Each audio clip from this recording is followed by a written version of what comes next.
तर बदलापूर शहरातून वाहणाऱ्या उल्हास नदीने इशारा पातळी आता ओलांडलेली आहे। उल्हास नदीची इशारा पातळी 17.50 मीटरवर आता गेलेली आहे।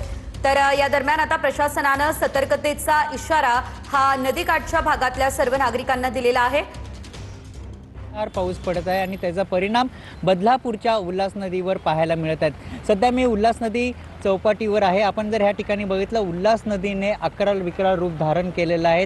उल्हास नदीने सकाळीच धोक्याची पातळी ओलांडल्यानंतर आता उल्हास नदीचं पाणी हे रस्त्यावर येऊ लागलेलं आहे।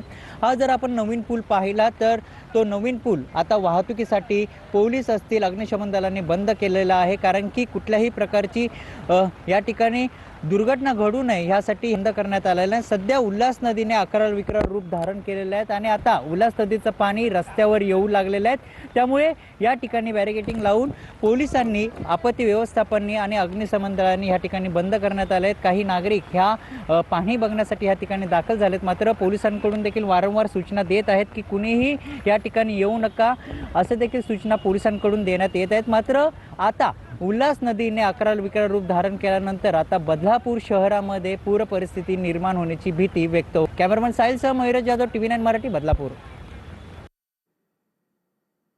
तर उल्हास नदीची इशारा पातळी 17.50 मीटरवरती आता गेलेली आहे आणि त्यामुळे नदीकाठच्या भागातील सर्व नागरिकांना सतर्कतेचं आवाहन करण्यात आलेलं आहे।